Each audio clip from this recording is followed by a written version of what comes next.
Movie के start में हम एक बेथ नाम की लेडी को देखते हैं, जिसे देखकर हमें पता चलता है कि ये बहुत ही ज्यादा डिप्रेस्ड है। और यहाँ पर हम बेथ को देखते हैं, वो सारी रात ड्रिंक करती है और अपनी शादी की वीडियोस देखने के बाद सोने चली जाती है। और जब वो सोने जाती है तो वो अपने हस्बैंड को याद करती है और ये विश करती है कि काश वो इसके साथ होता। तभी मेन डोर को कोई नॉक करता है और यहीं पर ये एक मिरर में रिफ्लेक्शन को देखती है, लेकिन यहाँ पर कोई भी नहीं था। इसके बाद हमें नेक्स्ट सीन में दिखाया जाता है कि बेथ की जब आंख खुलती है तो वो देखती है शायद वो कोई ड्रीम देख रही थी। और अब हमें दिखाया जाता है कि बेथ एक प्रोफेशनल टीचर है। वो रेडी होकर अपने स्कूल आती है क्योंकि आज पेरेंट्स टीचर मीटिंग थी। अब उसके पास एक लेडी आती है जो कि उसके स्टूडेंट की मदर थी। वो बेथ से पूछती है कि उसके बेटे को उसने सीक्रेट क्यों दिया, तो बेथ उसको बताती है क्योंकि उसने असाइनमेंट को सबमिट नहीं किया था, इसीलिए उसको सीक्रेट मिला है। तभी वो लेडी कहती है कि मेरा बेटा असाइनमेंट्स लेकर आया था लेकिन आप यहाँ पर मौजूद नहीं थी। तभी बेथ उस लेडी से सॉरी बोलती है और उसके बेटे का बी ग्रेड कर देती है, लेकिन वो लेडी अपने बेटे का ए ग्रेड चाहती थी। फिर बेथ उसको बताती है कि लास्ट थर्सडे मेरे हस्बैंड ने सुसाइड कर ली थी। और अब ये सुनकर वो लेडी चुप हो जाती है। अब आगे हम देखते हैं कि बेथ अपने घर पर है और वो अपने हस्बैंड की डायरी को देख रही थी, जिसमें उसके हस्बैंड ने एक हाउस के स्केच को बनाया हुआ था जो कि एक लेक के पास था। लेकिन बेथ यहाँ पर नोटिस करती है कि उसने सारे रिवर स्केचेस भी बना रखे हैं, जैसे कि शायद कोई मिरर इमेज हो। लेकिन यहाँ पर बेथ को कुछ भी समझ नहीं आता। अब वो डायरी को वापस रखकर सोने के लिए चली जाती है और फिर अगले दिन सुबह को उसका म्यूजिक सिस्टम खुद ब खुद बजने लगता है। और साथ ही वो फोन चेक करती है और देखती है कि ओवन का मैसेज आया हुआ था और साथ ही कोई वॉइस की आवाज आती है। और जब वो विंडो के पास जाकर देखती है तो उसको अपना हस्बैंड ऑन नजर आता है जो कि लेक वाले हाउस के पास खड़ा था। और तभी यहाँ पर बेथ की आंख खुल जाती है, जिससे पता चलता है कि शायद बेथ कोई ड्रीम देख रही थी। और अब वो उस ड्रीम से बहुत ज्यादा डर जाती है और फिर वो अपने हस्बैंड के फोन को चार्ज कर चेक करती है, लेकिन यहाँ पर उसको कोई भी मैसेज नहीं मिलता। और जब वो फोन की गैलरी को चेक करती है तो उसमें उसे एक लड़की की तस्वीर मिलती है जो कि शायद एक साइड पोस्ट से ली गई थी। और अब उसे वो लड़की अपने जैसे ही लग रही थी। और अब वो अपने फ्रेंड के पास जाकर मोबाइल में उसको वही तस्वीर दिखाती है और उसकी फ्रेंड उसको कहती है कि शायद ये तुम ही हो। लेकिन बेथ उसको कहती है कि मेरे पास ऐसे कोई भी कपड़े नहीं है। अब उसकी फ्रेंड क्लैरा उसको कहती है कि इन सब बातों को छोड़ दो और बस अपने हस्बैंड के साथ गुजारे हुए अच्छे मोमेंट्स को याद करो और शायद वो भी तुम्हें चीट कर रहा था। इसके बाद बेथ और उसकी फ्रेंड एक बार में जाते हैं और वहाँ पर बहुत ज्यादा ड्रिंक करते हैं। इसके बाद बेथ की फ्रेंड उसको घर छोड़ने आती है। तभी बेथ उसको एक स्टोरी सुनाती है कि जब वो 17 साल की थी उसका एक बहुत ही बुरा एक्सीडेंट हुआ था और उसकी कार खाई में गिर गई थी। उसके लंग्स फट गए थे और उसका हार्ट तकरीबन 4 मिनट के लिए बंद हो गया था, मगर किसी तरह उसे डॉक्टर्स ने बचा लिया। ये स्टोरी सुनाते सुनाते बेथ सो जाती है और फिर एक ही दम से उसके घर का म्यूजिक सिस्टम बहुत जोर से बजने लगता है और बेथ डर से उठ जाती है। और अब वो देखती है कि वो घर पर अकेली है और बहुत जोर से चिल्लाती है और कहती है कि जो भी है सामने आओ। और फिर वो देखती है कि कुछ लड़कियां उसके घर के पीछे से आ रही हैं और लेक में जाकर कूद जाती हैं। लेकिन बेथ लाइट से लेक में देखती है लेकिन यहाँ पर कुछ भी नहीं था। तभी दूसरे लम्हे वो एक दूसरे घर को देखती है जो कि लेक के दूसरे पार था और वो फौरन वहाँ से गायब हो जाता है। तभी उसके कान में कुछ विस्परिंग होती है और फिर वो हिम्मत कर बोट की तरफ जाती है जहाँ पर ब्लड में लगे फुटप्रिंट्स थे। और यहाँ पर उसको एहसास होता है कि शायद उसके हस्बैंड की सोल उसके आसपास है। और जब वो उसे टच करने की कोशिश करती है तभी वो अचानक से वहाँ पर बेहोश हो जाती है। और अब जब उसकी आंख खुलती है तो वो देखती है कि वो लेक के दूसरे पार थी जहाँ पर उसी के जैसा एक घर था। और यहाँ पर वो देखती है कि उसके जैसी लड़कियाँ अलग अलग रूम्स में हैं जो कि उसके हस्बैंड ऑन के साथ हैं। और जब वो घर के अंदर जाती है तो बेथ की आंख खुल जाती है, लेकिन यहाँ पर वो रियल वर्ल्ड यानी अपने घर के अंदर ही थी। लेकिन यहाँ पर उसको यकीन हो गया था कि जो भी उसके साथ हो रहा है ये कोई ड्रीम नहीं है बल्कि ये कोई सुपरनैचुरल पावर है।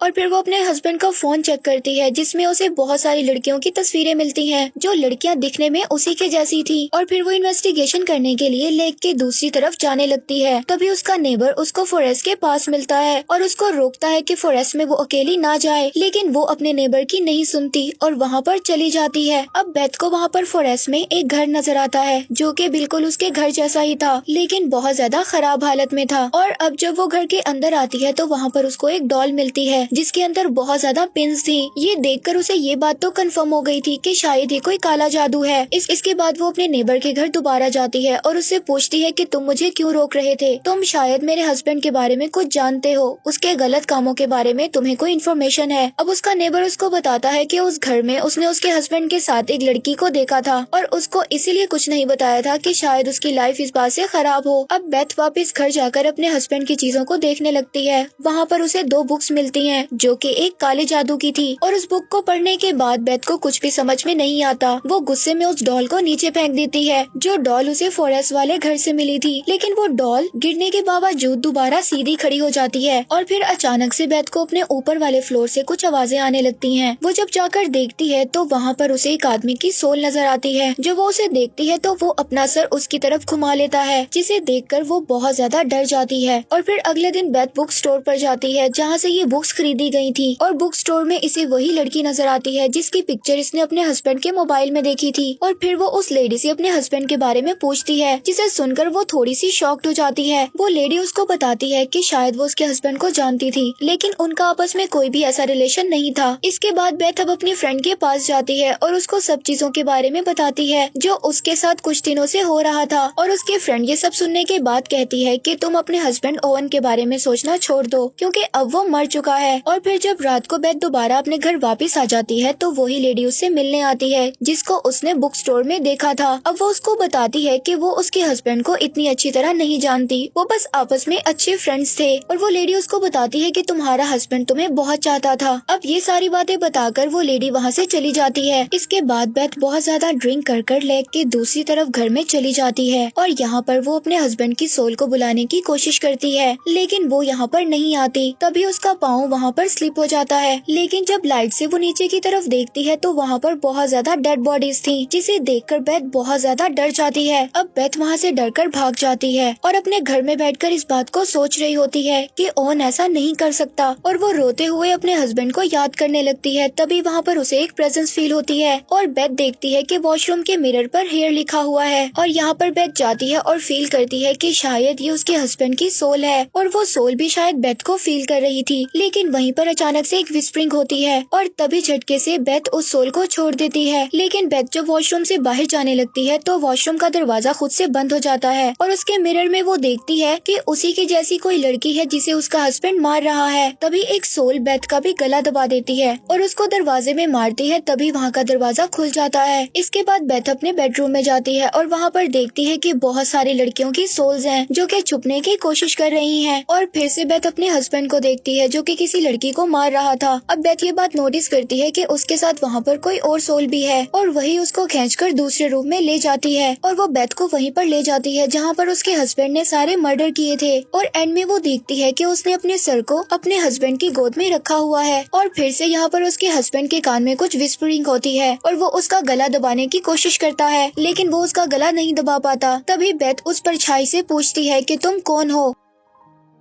तभी परछाई उसको बोलती है कि आई एम नथिंग, मैं कोई भी नहीं हूँ। लास्ट टाइम तुमने मुझे तब फील किया था जब तुम्हारा एक्सीडेंट हुआ था, मगर उस टाइम तुम किसी तरह बच गई थी। और यहाँ पर हमें असल बात का पता चलता है, ये परछाई कोई और नहीं बल्कि डेथ है। और जब आखिरी टाइम में बेथ एक्सीडेंट के बाद जिंदा हो गई थी तभी से डेथ बेथ के पीछे पड़ी थी और वो उसको यहाँ से ले जाना चाहती थी, मगर बार बार उसका हस्बैंड उसको बचा लेता था। और उसके हस्बैंड ने ही डेथ को भड़काने के लिए एक मिरर हाउस बनाया था और वहीं पर वो बेथ जैसी लड़कियों को लाता था और डेथ की विस्परिंग के बाद वो उन लड़कियों को मार देता था। बेसिकली यहाँ पर जो डेथ है वो ओवन से ही बेथ को मरवाना चाहती थी। तो यहाँ पर बेथ का हस्बैंड डेथ को ही ट्रिक कर रहा था और आखिर में हम देखते हैं कि डेथ बेथ की सोल को बंदी बना लेता है, क्योंकि डेथ यहाँ पर बेथ को खुद नहीं मार सकती, उसको अपनी जान खुद ही लेनी होगी, तभी वो उसकी सोल को मार पाएगा। और अब बेथ की सोल इस वक्त डेथ और लाइफ के डायमेंशन में फंसी हुई थी और अब डेथ यहाँ पर उसके हस्बैंड की शक्ल में उसको बहुत ही ज्यादा बहलाने और फिसलाने का काम करती है कि बेथ को जिंदगी वर्थलेस लगे और वो अपने आप को यहाँ पर गोली मार ले और वो खुद से सुसाइड कर ले। लेकिन तभी वहाँ पर उसकी फ्रेंड आ जाती है और वो बेथ को चिल्ला चिल्ला कर जगाने की कोशिश करती है। दूसरी दुनिया में बेथ को अपनी फ्रेंड की आवाज सुनाई देती है। तभी वो होश में आ जाती है और देखती है कि सुबह हो चुकी है और वो बोट में गन लेकर बैठी हुई है। तभी उसकी फ्रेंड स्विमिंग करते हुए बोट के पास आती है और उसे किनारे तक लेकर आती है। और अब यहाँ पर हमें ये बात पता चलती है कि बेथ के हस्बैंड ने सुसाइड क्यों किया था और वो यहाँ पर समझ गया था कि डेथ उसकी वाइफ को मरवा ही देगी, इसीलिए वो इस बात से सुसाइड कर लेता है। इसीलिए उसने खुद को ही मार लिया क्योंकि वो अपनी वाइफ को नहीं मारना चाहता था, वो बेथ से बहुत ज्यादा प्यार करता था। और तभी वहाँ पर उसका नेबर भी आ जाता है और बेथ से पूछता है कि तुम्हें क्या हुआ है। तभी बेथ उसको कहती है कि मुझे कुछ नहीं पता कि मेरे साथ क्या हुआ है। और तभी वो यहाँ पर बोट के पास एक सोल की प्रेजेंस को फील करते हैं और यहीं पर मूवी एंड हो जाती है।